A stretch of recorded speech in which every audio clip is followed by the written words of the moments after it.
Hello, it is I, Andrine, your Jewish American Priestess. I'm here for another Hebrune reading for the month of Elul. I just got back from out of town and I'm ready to do a reading today about what we are coming into harvesting right now. Just as we passed the Harvest Moon, the full moon of Elul, and we are in this second half of Elul, making our way into the time of Rosh Hashanah.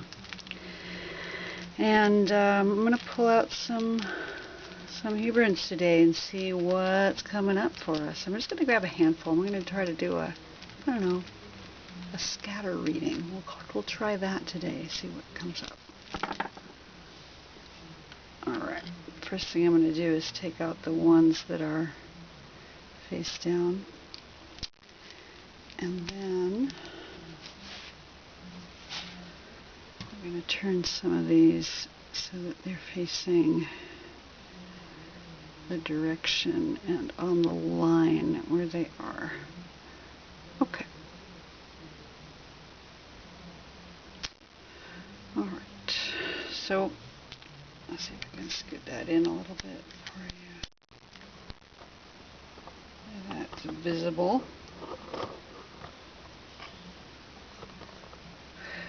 So what I'm seeing here looks like our central issue is Tzadi. Tzadi is about justice and righteousness. It stands for the word tzaddik, which means a righteous one or someone who is doing right things and righteous things in the world. It is somebody who is humble.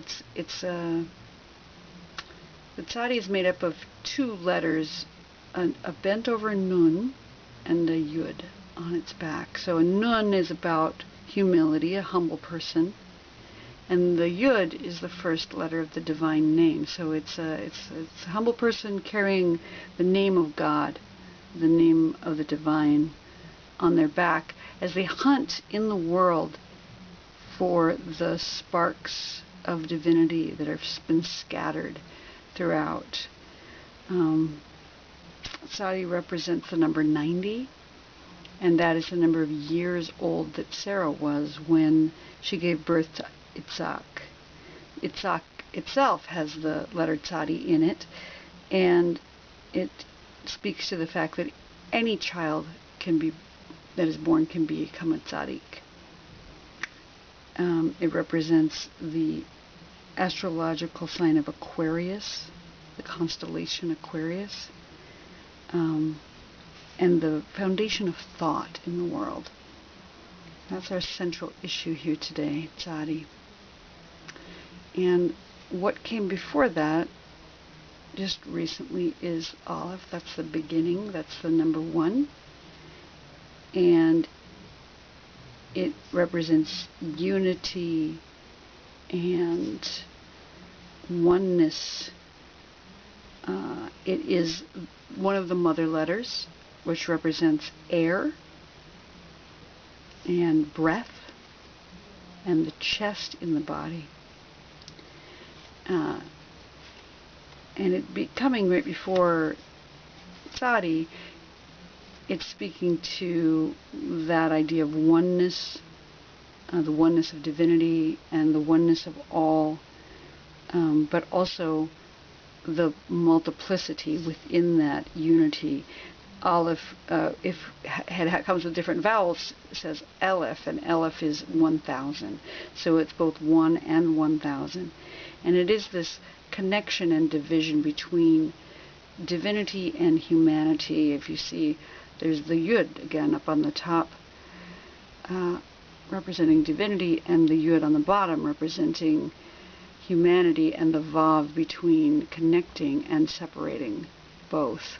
So again, you have that paradox of connection and separation, unity and multiplicity. And that's what came right before this time of justice that we're in. And before that, we had Gimel, and Gimel is this idea of movement. So walking in the world, traveling, moving forward, coming to the place where we are now. So we had Gimel, the idea of traveling, brought us to Aleph, this oneness and this connection with divinity. And now we're in the time of Tzadi. What has been helpful for us is this letter Kaf rather. Kaf is the letter which is like the palm of a hand. It is both giving what we have to give and receiving what is ours to receive. So it's this open hand which gives us this concept of giving and receiving, an exchange that's happening using the hand. And it can also represent something that is suspended over, like the wings of the Shekhinah that is guarding over us. Chaf is also about power, using one's hand maybe in power over another. So what's been useful for us is this idea of exchange,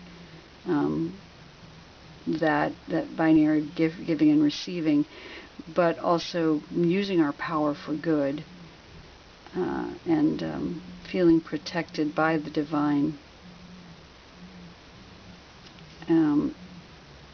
It is also, Kaf rules over the heavenly body, the sun in the sky. So we've just come out of summer, so maybe the sun has had an important impact on us in the recent past, getting us through this most recent time. And what hasn't been useful in this time, or what isn't being useful right now, is the letter Dalet. Dalet is a gateway, and it's also about humility,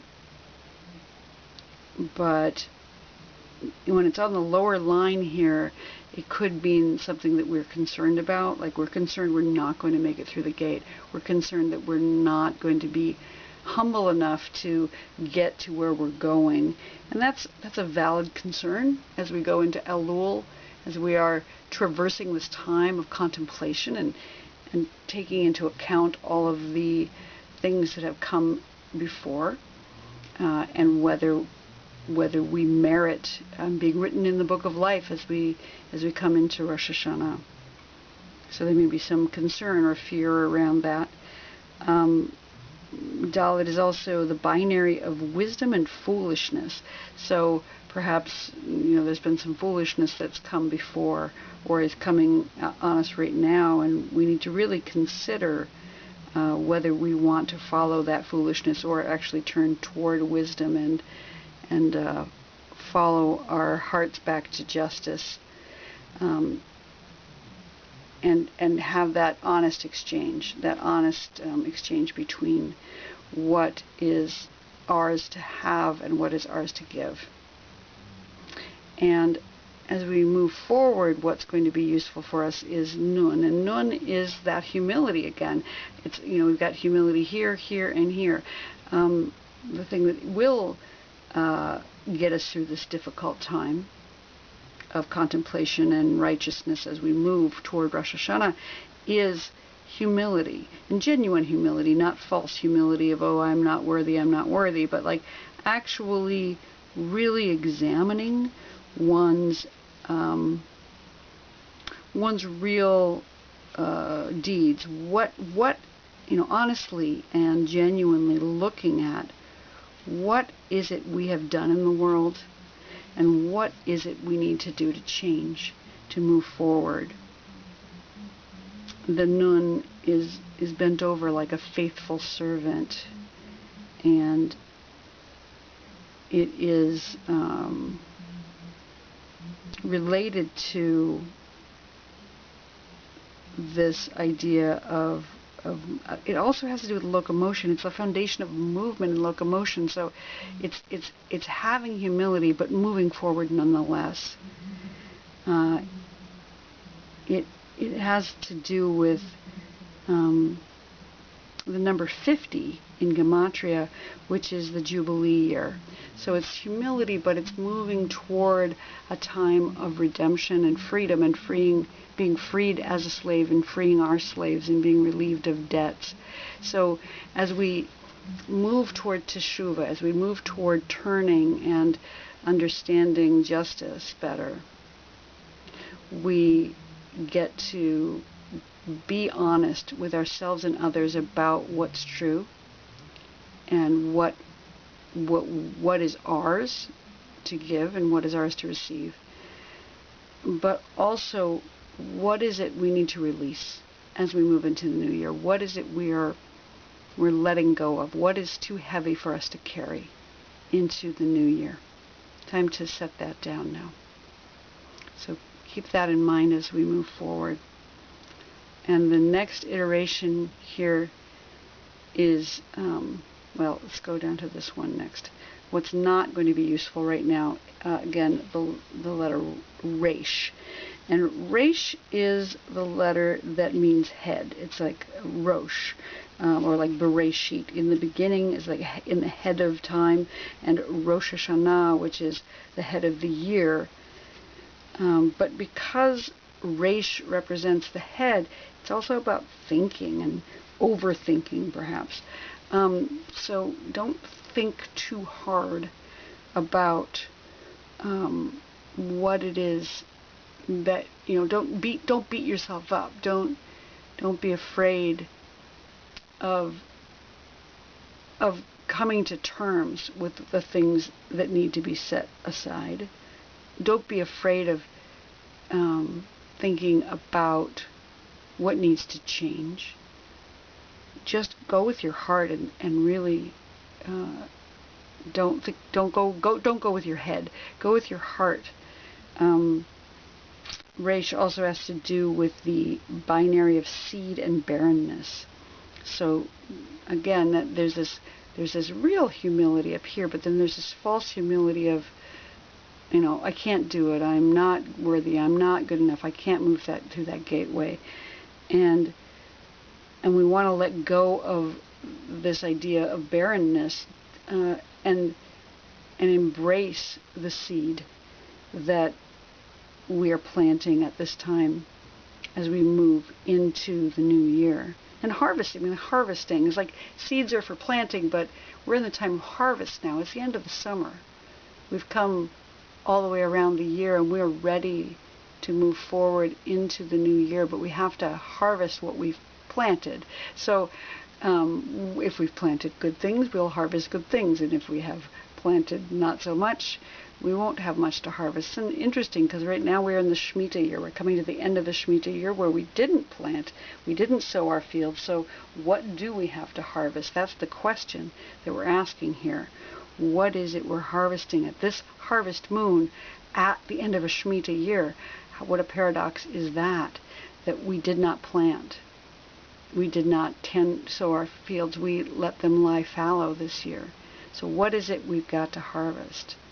Is it barrenness that we're harvesting? I don't think we need to be afraid of that. I think we need to move ourselves back up into humility and understand where we are in the cycle of things.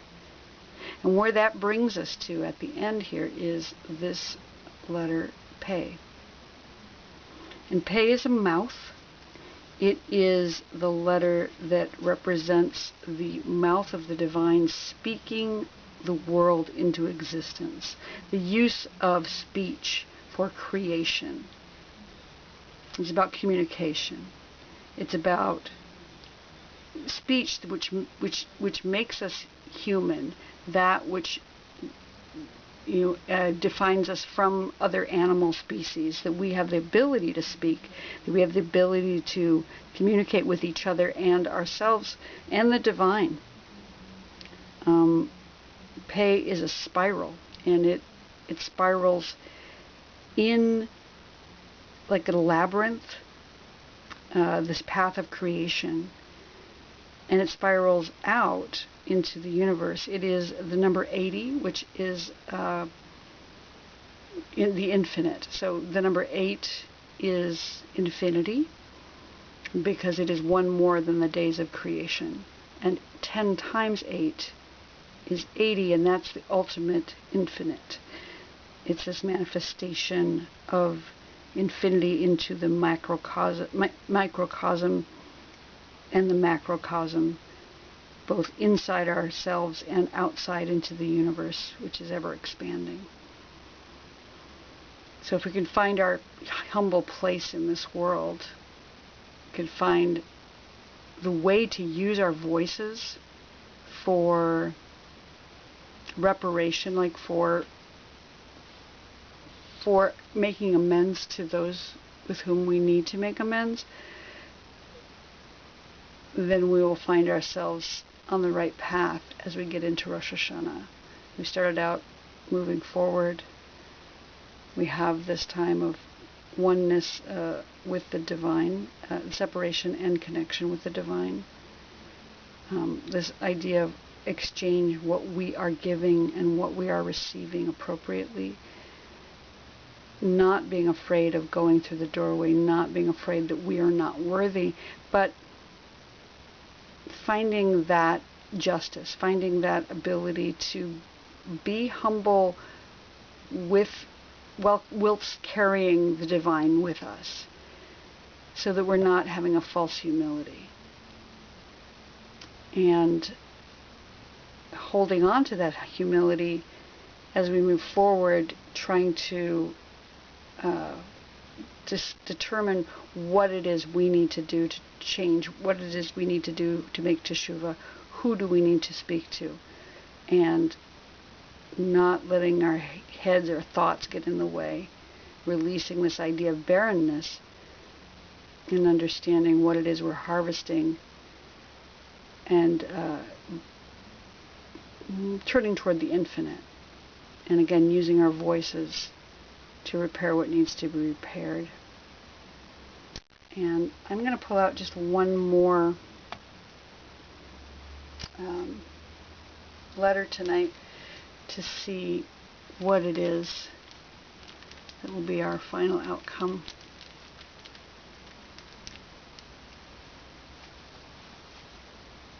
Okay. The final outcome, I'm just going to set it down here for space purposes. That's the kuf. And the kuf is about holiness. It is the first letter in the word kadosh. And kadosh is translated as holiness, which is an odd concept, but what it really means is being designated for divine service, being set apart, something that is consecrated. So you could have just a normal vessel, but you can consecrate it for use for holy purposes. And that's the same thing we are. We are vessels, the metaphor of us being vessels just made out of clay, just humans crafted from mud. But we could be crafted out of that clay and then transformed into a vessel that is a container for divinity. Kuf is the one letter in the alphabet that goes below the line. So it's about reaching down into the world to find the sparks again of righteousness and of the divinity, and together with Tzadi, here it is, Tzadik. It's Tzadi, Dalet, and Kuf. Tzadik is right here. So it's the thing that finishes the spelling of the word righteous one. It is about, it's the number 100, so it's that ultimate manifestation of one. You've got Aleph being one, and Yud, which we've got, Yud is in basically all the letters, all the, but 100 is that, again, ultimate manifestation of the one. Aleph is the 1, Yud is the 10, Kuf is the 100, and it is this ultimate manifestation of oneness and of unity. It is the foundation of sleep in the Sefer Yetzirah.